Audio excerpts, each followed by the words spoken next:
Why did some of Britain's most respected World War II films make Hollywood so uncomfortable? Because these were not clean victory parades packed with perfect heroes and patriotic speeches. They showed exhausted sailors, frightened villagers, doomed agents, failed missions, and war as something colder than entertainment. Tonight, we count down 14 British WWII classics that audiences respected precisely because they refused to flatter anyone. And the higher we climb, the more uncomfortable the truth becomes. Number 14, The Way Ahead, 1944. This is the kind of war film Hollywood usually tried to rush past, the boring part before the glory, but that is exactly why The Way Ahead still feels respected. It does not begin with heroic charges, burning skies, or a handsome commander giving a grand speech. It begins with ordinary British men who do not yet look like soldiers at all. They are awkward, tired, uncertain, sometimes irritating, and completely believable. The film follows them through training, discipline, tension, and the slow process of becoming a unit. That might sound simple, but underneath it is a sharp idea. Wars are not won only by natural heroes. They are won by shopkeepers, clerks, workers, and frightened young men who learn how to keep moving when fear becomes routine. Hollywood often preferred the finished hero. Britain, still living inside the war, understood the uncomfortable middle stage. The mud, the waiting, the mistakes, the dull repetition before danger arrives. Audiences respected this film because it honored the citizen soldier without turning him into a statue.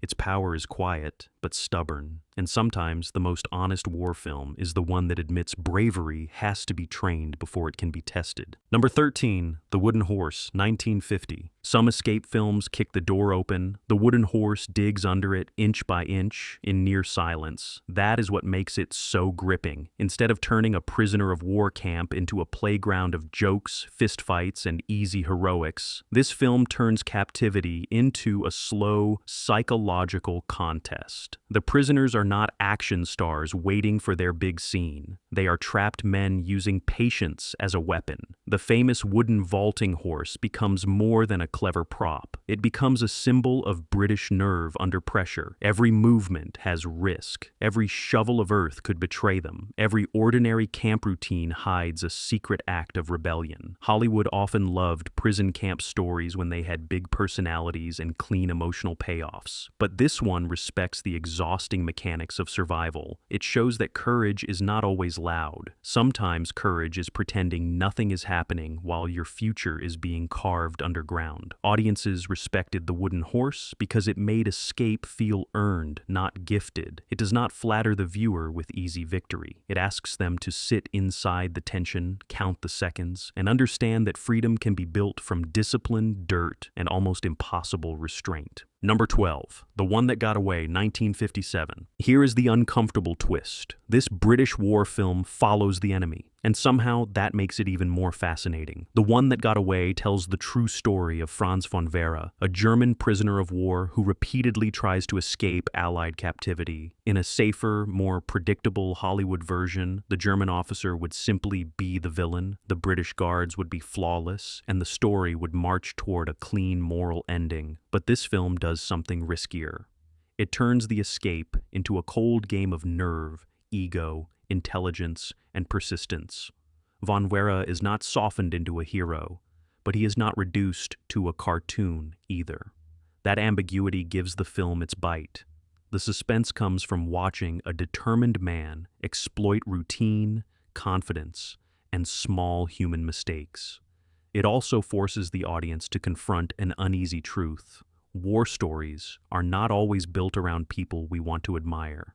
Sometimes they are built around people we cannot ignore. That is why this film stands out. It respects intelligence even when it belongs to the wrong side, and in doing so, it becomes sharper than a simple good versus evil thriller. Number 11, Ill Met by Moonlight, 1957. This is not a war film that wins you over with explosions. It wins by making silence feel dangerous. Ill Met by Moonlight reconstructs the daring wartime kidnapping of a German general on occupied Crete, but its real strength is not just the mission itself. It is the strange patience of the operation. The waiting, the disguises, the local resistance, the uncertainty, and the knowledge that one wrong movement could destroy everyone involved. In Hollywood hands, this kind of story might have become a fast-moving commando fantasy with loud raids and heroic one-liners. The British approach is cooler, quieter, and more suspicious of glamour. The men are brave, yes, but they are also nervous, dependent on strangers, and trapped inside a landscape where every path could hide betrayal. That gives the film a human texture many bigger war movies miss. It understands that resistance work was not clean or simple. It was improvised, fragile, and carried by people who rarely got statues. Audiences respected Ilmet by Moonlight because it made strategy feel cinematic without turning war into fireworks. Its tension creeps rather than shouts. And by the end, the victory feels less like a stunt and more like a miracle held together by nerve. Number 10. Above Us the Waves, 1955.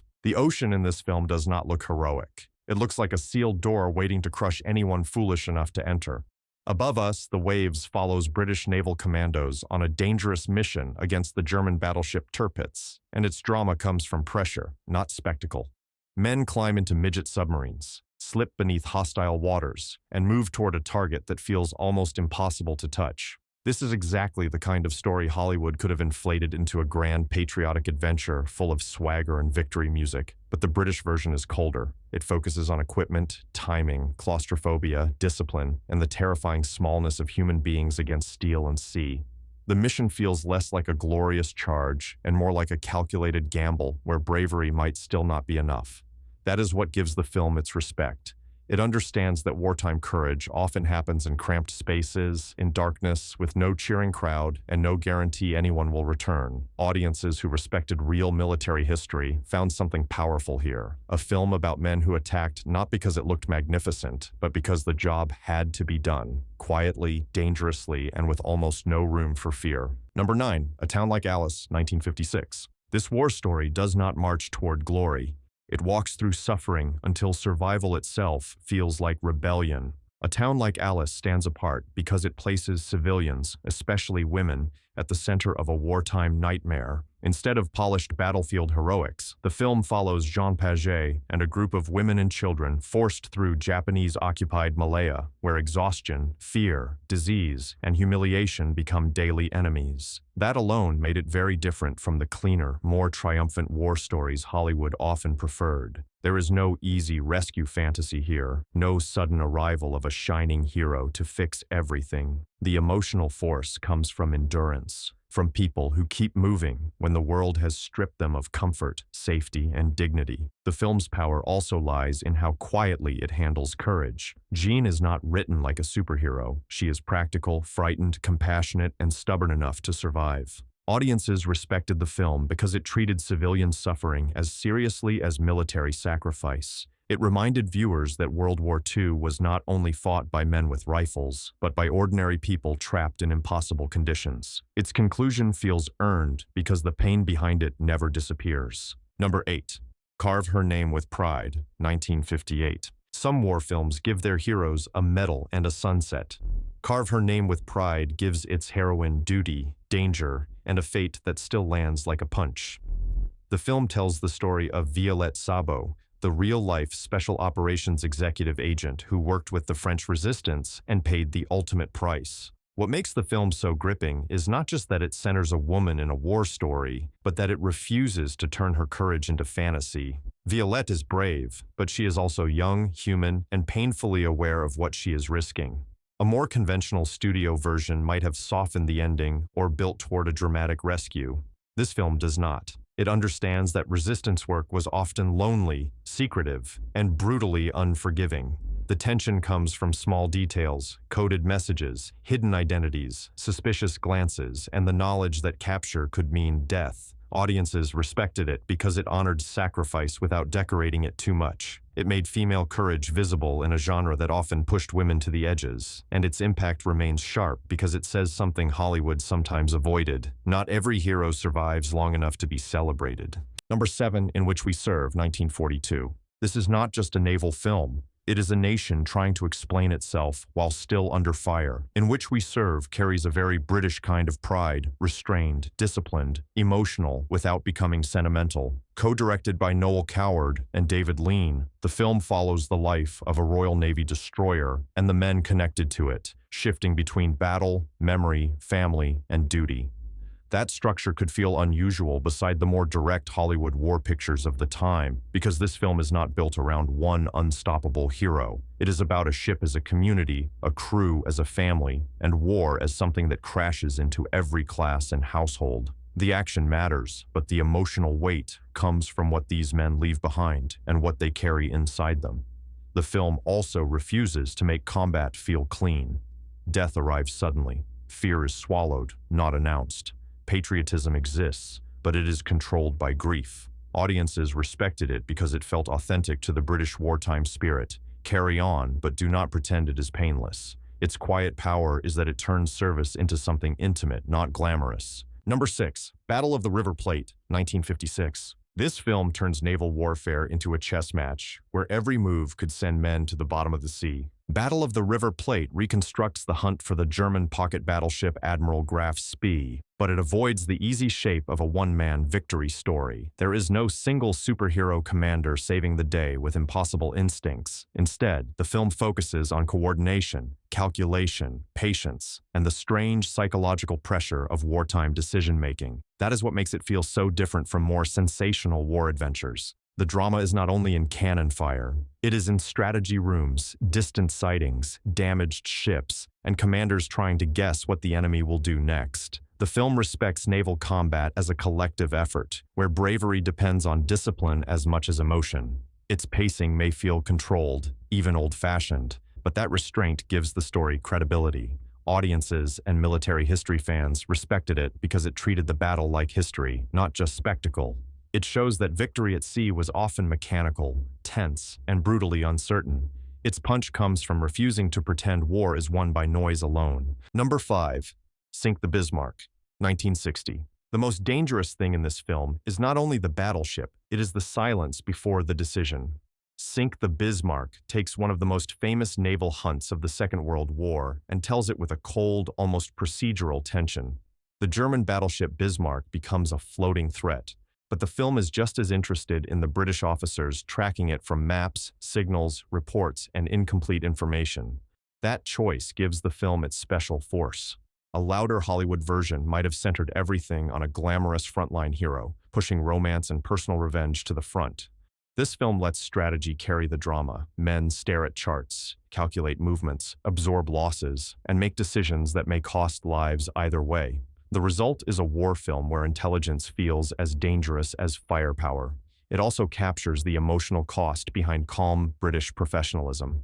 Nobody has the luxury of panic, even when disaster is close. Audiences respected Sink the Bismarck because it made command feel heavy, not heroic in a simple way. Its strength is discipline, its suspense is patience, and its final impact comes from showing that history sometimes turns on quiet rooms, not just roaring guns. Number 4. Went the Day Well, 1942. The nightmare here is not that the enemy invades, it is that he arrives wearing a friendly face. Went the Day Well is one of the sharpest British wartime thrillers because it turns a peaceful English village into a trap, then forces ordinary civilians to discover what courage costs when war reaches their own doorsteps. German soldiers disguise themselves as British troops, and suddenly the familiar becomes terrifying. The village pub, the church, the post office, even polite conversation become part of a hidden battlefield. This is where the film clashes so strongly with cleaner war storytelling. There are no distant front lines, no grand speeches, and no comforting separation between soldiers and civilians. Violence enters the home. Suspicion enters the village. Innocence is stripped away almost scene by scene. What makes it even more powerful is that it was made while Britain was still living with the fear of invasion. So the film does not feel like comfortable history. It feels like a warning. Audiences respected it because it dared to say that survival might demand brutality from the most ordinary people. Its punch is simple but chilling. When war comes to your street, politeness will not save you. Number 3. The Cruel Sea, 1953. This is not a naval adventure. It is a slow drowning of the soul. The cruel sea strips the Battle of the Atlantic down to cold water, exhausted men, invisible enemies, and decisions no decent person should ever have to make. Instead of giving audiences a shining captain who always knows the heroic answer, the film follows officers and sailors trapped in a brutal routine of convoy duty, submarine attacks, fear, and moral damage. The sea is not beautiful here. It is endless, pitiless, and full of ghosts. The most devastating power of the film comes from its refusal to make command look glamorous. A captain may save one ship and still carry the guilt of those he could not save. He may make the correct military decision and still feel destroyed by it. That kind of complexity was far colder than the simple victory stories many studios preferred. The film's respect comes from its honesty. Veterans could recognize the fatigue, the waiting, the sudden terror, and the emotional numbness that follows repeated loss. The Cruel Sea does not ask viewers to cheer. It asks them to understand, and by the end, victory feels less like triumph and more like survival with scars that never fully close. Number 2, Ice Cold in Alex, 1958. The real enemy in this film is not just the desert. It is what the desert pulls out of people. Ice Cold in Alex follows a small group trying to cross North Africa in an ambulance, and that simple journey becomes one of the most human British war stories ever filmed. There are no polished super soldiers here, no easy patriotic glow, and no neat emotional safety net. The characters are tired, thirsty, suspicious, wounded, and close to breaking. Every mile across the Libyan desert feels heavier than the last, because the film understands that war does not only test courage in battle, it tests patience, trust, guilt, endurance, and the ability to keep going when the body is begging to stop. The famous dream of an ice-cold beer in Alexandria becomes more than a drink. It becomes hope, reward, obsession, and proof that they might still be human after everything. A louder film might have added bigger battles, sharper villains, and cleaner heroics. This one chooses heat, silence, sweat, and psychological pressure. Audiences respected it because it made survival feel intimate. Its brilliance is that the journey is small, but the emotional stakes are enormous. By the end, that glass of beer feels like victory itself. Number 1, The Dam Busters, 1955. This is the film where British war cinema turns engineering into suspense and sacrifice into something almost unbearable. The Dam Busters could easily have become a glossy, heroic fantasy, but its power comes from how disciplined and procedural it feels. The story of 617 Squadron and the raid on the Ruhr dams is built around invention, testing, failure, calculation, and the terrible pressure of doing something that has never been done before. The film spends real time on the mechanics of the bouncing bomb, the training, the doubts, and the almost mathematical precision required for the mission to work. That patience is exactly what gives the final operation its force. When the aircraft finally fly low over dark water, the tension is not just visual. We understand the science, the risk, the timing, and the cost. The film does not need a loud romantic subplot or a glamorous fantasy hero to make the mission matter. It trusts the reality of the event. Audiences respected it because it honored courage as discipline, not decoration. It also understands the uneasy truth behind wartime success. Even a legendary mission leaves empty chairs behind. That is why The Dam Busters deserves the top spot. It is patriotic, but never careless. Grand, but still painfully human. These films survived because they did what polished war myths often avoided. They made courage look tired, costly, and human. No easy heroes, no clean victories, no comfortable lies, just sailors, villagers, prisoners, agents, and pilots facing impossible choices. And maybe that is why audiences still respect them, because truth, even when quiet, always hits harder than spectacle.